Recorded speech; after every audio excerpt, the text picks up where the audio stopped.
Navaneeth. How have you been? Yeah, hi. Yeah, I have been good. Like, how are you? I'm good. I'm good too. Before anything, let's just start with your journey in wildlife. So yeah, like my journey in wildlife is like not like all of a sudden born genius, all of a sudden I jumped into wildlife and nothing of the sort. Hmm. So I like learned editing, Photoshop, Adobe Audition, like complete suite of editing, like video editing, audio editing, photo editing, everything from my class 8 standard. Then from my class 8 standard, I did on weekends, I learned editing, and on weekdays, I learned photography. And by class 11, I completed both. And then I got an opportunity to go into the wild and started exploring wildlife. So I Right. studied So full what was your theory, full motivation practical. though? Like, where did you get motivated to go into wildlife? I mean, of all the different kinds of photography that you could have gotten into. No, no, because I cleared editing in. I did editing in Adobe India. So every weekend I used to travel from Chennai to Bangalore, Mathali to Adobe office during my 8th standard, Oh, 9th standard to learn editing. So when I completed All India second rank in Adobe, they gave me a wildlife trip. That's like free trip. It was oh, gifted to me. that makes So a when lot of I went on a wildlife trip, I met with a wildlife accident, and it was like a second wave situation. So after that, I got interested in wildlife and I started doing wildlife. That's awesome. Okay, Yeah, so you told me that you're a big cat specialist, right? yeah. How did Yeah. that happen? Like from wildlife to specializing into something? So it's like when you need a membership for National Geographic, you need to specialize on only one particular. So you can take it as a turtle, or you can take it on bird species or anything. So Hmm. I had so much of interest towards this tigers. So I wanted to do something with tiger. So I chose my thing as specialization on tigers. But tigers, they already had so much of theory, so much of papers with them that had almost all the topics covered. So I wanted to do something different, and I took something called as a tiger psychology as my topic. So I studied the behavior of tigers on captives as well as on wild, and how it differs on when it is like within the four walls and when it is like freely left in the jungle. So how different it is and how they behave. So that was the Wow, basic that's study. really nice. So you mean that there's a lot of prep that goes behind each and every one of these shoots, right? Like you Yeah, have to learn a lot before you actually go yeah, and yeah, yeah, okay. So I've also heard that there's a lot of prep work, like 3 to 4 months in ahead, where you have to, even if you want to go for a shoot like a safari, you have to book in yeah, advance, all that. So yeah. how does can you take us through that process? Like what exactly do you do? So I actually run my wildlife travel company. So Okay. it is like many people have asked me like I want to go on a trip with you and all this. So I decided like okay, let me start a company and take all these people. Because when I'm on assignment, I'm not allowed to take anyone. I have to travel all Right. alone. Mm. So I don't get permits for even one single person who can like carry all my equipment with me and help me out. Nothing. If I Right. can carry some amount of equipment with me, like I can only carry that much and I can go for it. So that is what. So when you go on a wildlife trip like this, you have for South India, that is like Tamil Nadu, Kerala, and Andhra, you don't have any restrictions. Sorry, and Karnataka, you don't have any restrictions for these four states. Okay. So wildlife on these four states is like 365 days. You Okay. don't have anytime you have like spaces there for your safari, you can go in. You can just jump in and you can do a safari. But Okay. beyond that, from Maharashtra till the same to Arunachal Pradesh to Gujarat, everywhere, you have a 3 months prior permits booking. So you have to, if your date is on like March, you have to take 3 months prior permits for that particular date. Mm-hmm. So now that is big mandatory because they have made it on a tiger reserve and they are checking and they are validating the IDs on perfect basis. That is Right. because those places have been like more of tourist attraction. Right. Like when in Tamil Nadu, there's like 50 people reach there. There are 5,000 people reaching at Maharashtra. Wow. So they are not able to control it. So that Right. is the reason they bought this 3 months thing. Okay, and it also depends on like all your photo shoots. It also depends on seasons, right? Because Yeah. you don't get to see all animals at all in all seasons. Mm. That's Yeah. also there. So how do you manage to go about that, like So, beforehand? so wildlife is basically like 90-10. 90% is luck, 10% is your work on field. So Hmm. you should have like more amount of luck. So I have my when I was in wildlife, many people had told me that when you go into the wild, you will not be able to see tigers. So don't get disappointed by all those things.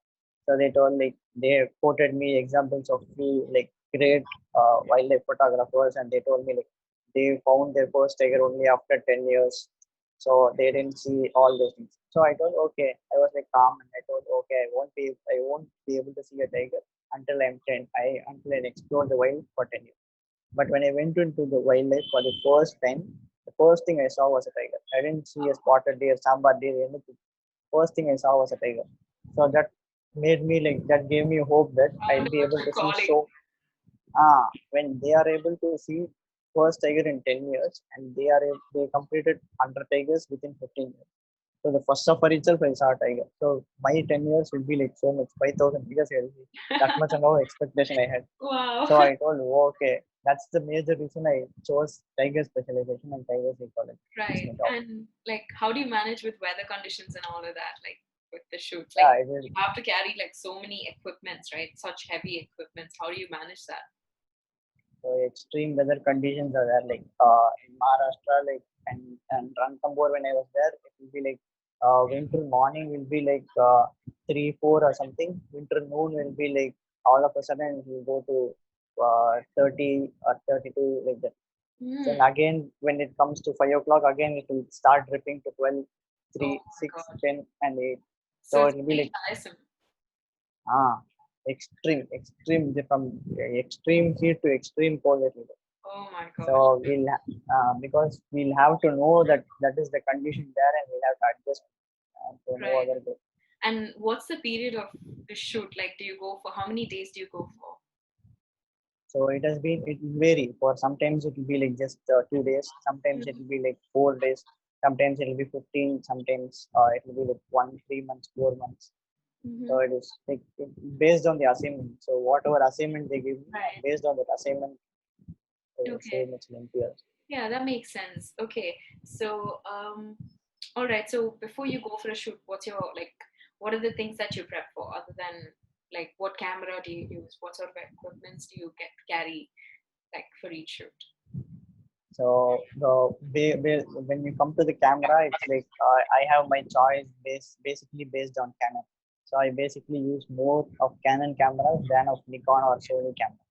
Mm-hmm. So when I start shooting, I basically make sure if it's I'm going for a tiger expedition, I won't take something beyond like 600, 800 mm and all I won't carry because I have that hope within me that I love using that long composition shots and not close-ups. So even in my photographs, wherever you see, there will be not much of close-ups. And all. I'll go with more of habitat shots. I love shooting the tiger with the habitat that it's living. So maximum I'll go ahead with 500 mm. That's all. That is the Okay. maximum I'll take. When it comes to birding and all, I'll take 600, 800 mm. So Right. because I want the portrait shot of full complete green color background of the bird and all those things. So when I want that kind of bird shoot, I'll take huge lenses. But for tiger, it will be like mostly range lenses because it's like hard to predict a tiger. I have seen tiger in 1 centimeter distance, and I have seen tiger in 800-meter distance. Okay. So it's Have you very had hard any to of those predict. encounters? Like, have you had any of those really risky encounters at Yeah, all? I have injuries from tip of my toe to top of my thumb. Oh my So God. like Can you so, yeah. like share any one of those with us? So, yeah, not to threaten anyone, but it's like that. That's wildlife. That's actually also a part of wildlife. So wildlife is not just of making images of wild animals, and like everyone will appreciate you that you are taken your passion as well. Beyond this, you have something called as a risk factor that's attached to it. So Definitely. like I have escaped like from tiger roars. Like tiger has come running and I had got shocked and I had stood like stunned and I stood there. So at that time I had been lucky that tiger thought I was not with spray and it just went back. So all these things have happened. Wow. Yeah. Okay, that's very So scary. yeah. Like, yeah. So with wildlife pictures, right? Most of the Mm, pictures, you don't get a second chance because it all happens in seconds. So, like, yeah. how do you manage that? Like, how do you? I've seen all your pictures and they're all amazing, and most of it is like, for example, I just saw something where the antlers are being, like he's sharpening it to Yeah. start the mating do Yeah. Quite. yeah. Yeah. So like you need to understand that, and you don't it's not something you see all the time. Even if you see most of the animals, it's not something you see all the time, right? So how do Yeah. you manage that? Like how do you manage to So grasp that? no, wildlife is like actually of just 3 seconds you get. Wildlife is basically 3 seconds you get. So you have 3 seconds you to make a particular frame of a particular species. That's all. So it is not more or less. It's exactly 3 seconds. So in the 3 seconds you have like a huge list of things that you'll have to do. Like you'll have to know the subject, you'll have to compose, you'll have to fix your frame, you'll have to know the perfect exposure triangle setting, then you'll have to know the white balance. You'll have to check Mhm. whether your image is in RAW or JPEG format, and you Oh, will have to check the metering, and all this you have to do, and click the shutter release button within 3 seconds. that's a lot of work. So like when you hear me saying all this, it'll be like, oh, so then people will start thinking that I can't take wildlife so soon. So wildlife needs experience and only experience. No, it's not like that. So all of this I got through experience. So I have like made several blunders of making blur images of tiger walking straight to me. I had made blurred images. So Oh, all this is a moment of practice only. By going mhm. on a severe practice, you get shots like that are Definitely. perfect. Yeah. So the basic thing I would recommend everyone to do is go on a local boarding tour. Go if you are in Chennai, go to the local places, shoot sparrows, shoot crows, shoot pigeons. They do not wait for you to make any shot. They fly. So Yeah. with that you can experiment and make learn to how to make fast settings in the camera. So then after that you can go to wildlife and you can experiment because Right. That wildlife is going sounds to like a very nice make idea. you invest a lot of amount.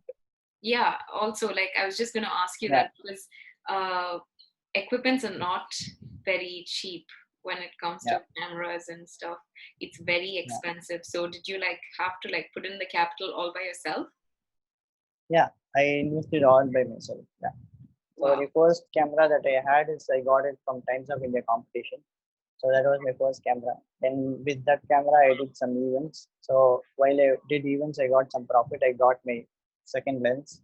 So with that lens I did some shoots and I got some profit. I got third lens. So it is like You basically didn't like with the invest exactly. You yeah, just kept winning things and you just made yeah, what you could from the profits. That's amazing. yeah, Wow, yeah, okay. All right. So, now when I'm talking about a beginner who wants to be a wildlife photographer, yeah. what are the equipments that you would say is mandatory for them?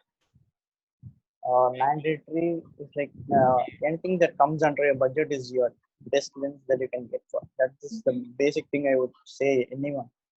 So I Okay. won't say anyone like go and get a 400 prime lens or go and get a huge telephoto lens. Nothing.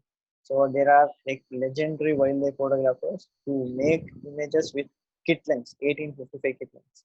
Okay. Like basic like small lens is there.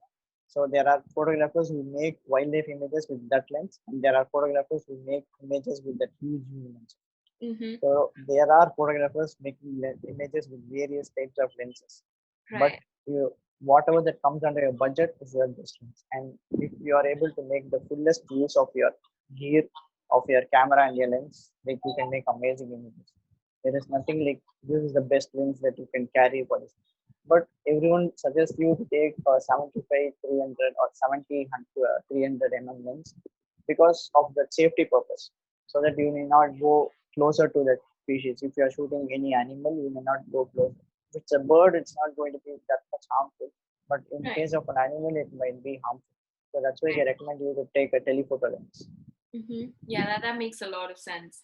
Okay, we like for you, you've been very lucky enough to have Yeah, profits yeah, from winning competitions and getting cameras that way. But for a person who's a beginner and who do not have those kind of luxury, what would yeah, you suggest for them like to go? yeah, And yeah. how are they easy on the pockets? Are they still like on the expensive end, or like do you have a wide range of them?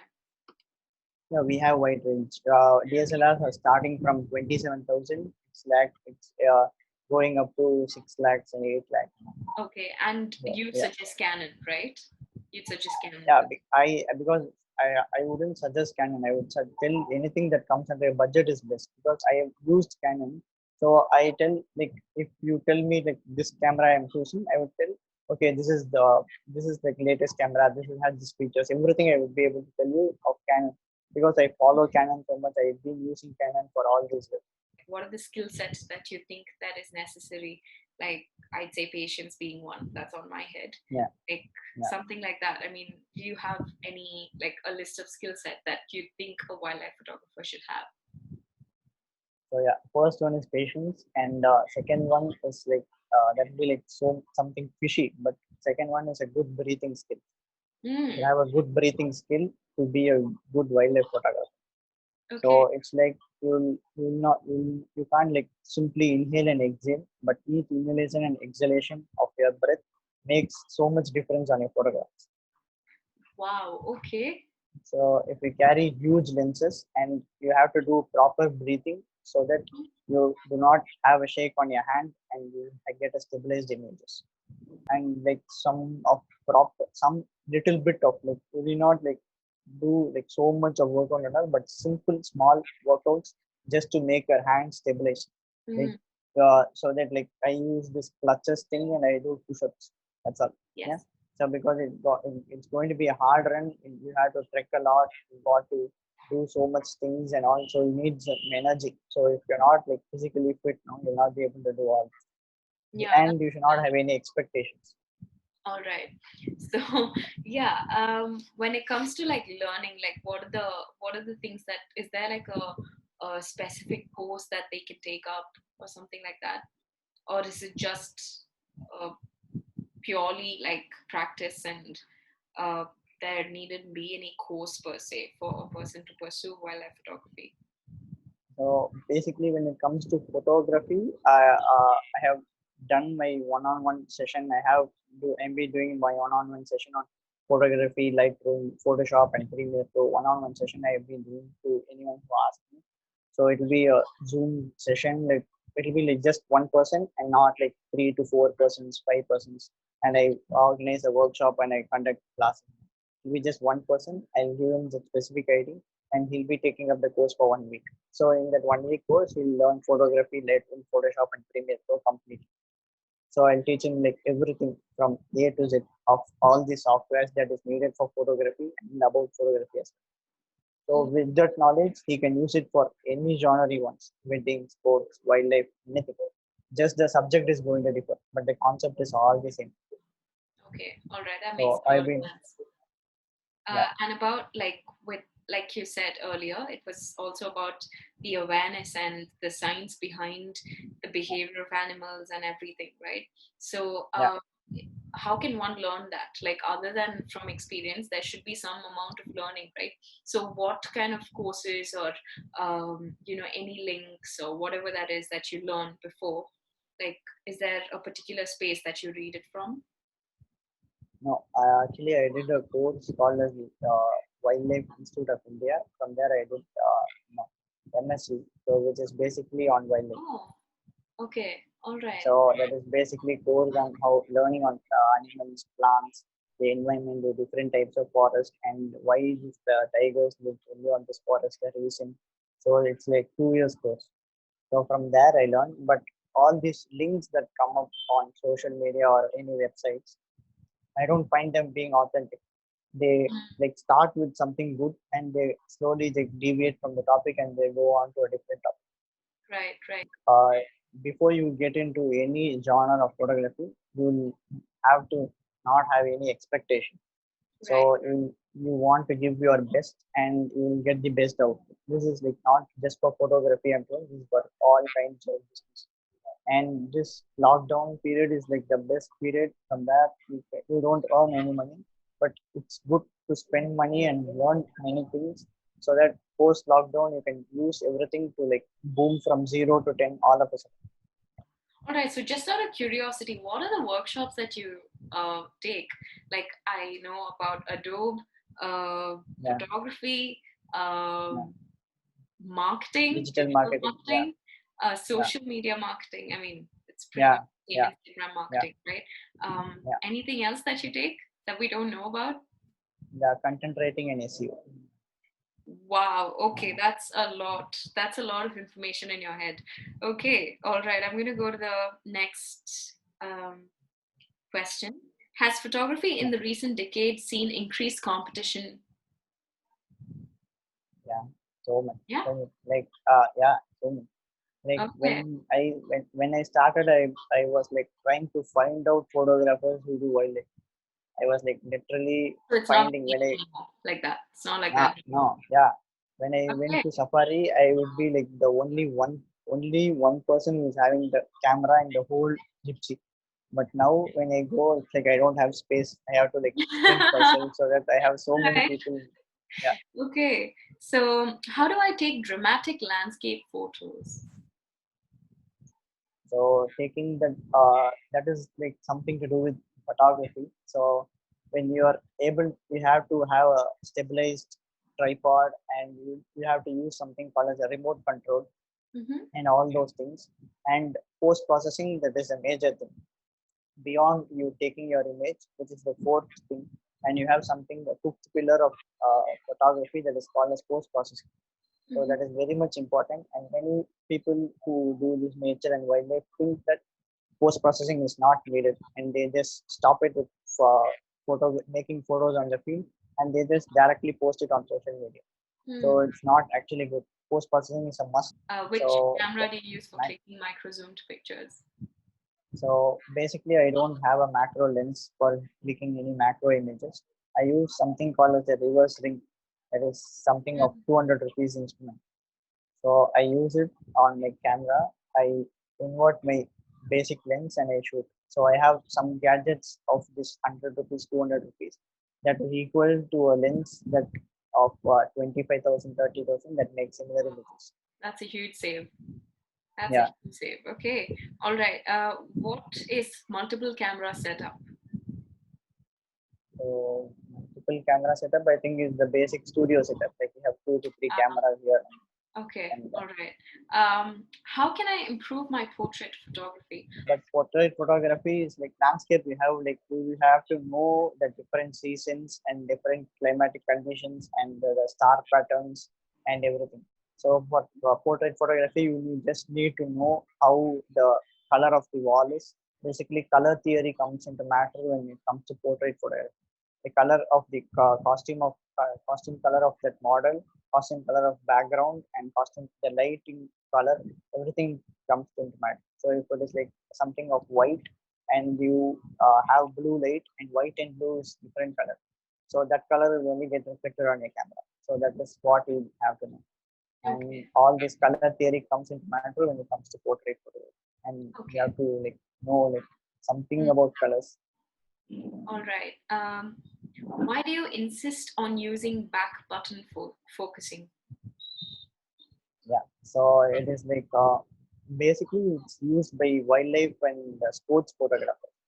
So we have these huge lenses, and when we carry these huge lenses, and we have to do a half click for the camera to focus, and then a full click for the camera to capture. So when we have this huge lens and we try to do that, we actually slip and we make full click. So we Mm. get a lot of unwanted images, Mhm. and we can't like hold this and keep on tracking the tiger that is going here and there. So the lens is too huge. Right. So what we do is we have this something called as the back button focus. So we focus it using this button and click using this button. So I Okay. have made a separate video for this one. Yeah, Okay. there on All my right. YouTube channel. Okay. So if you can give the link, I'd probably put it down in my caption. Yeah, yeah, sure. Yeah, Yeah, sure. that would really help.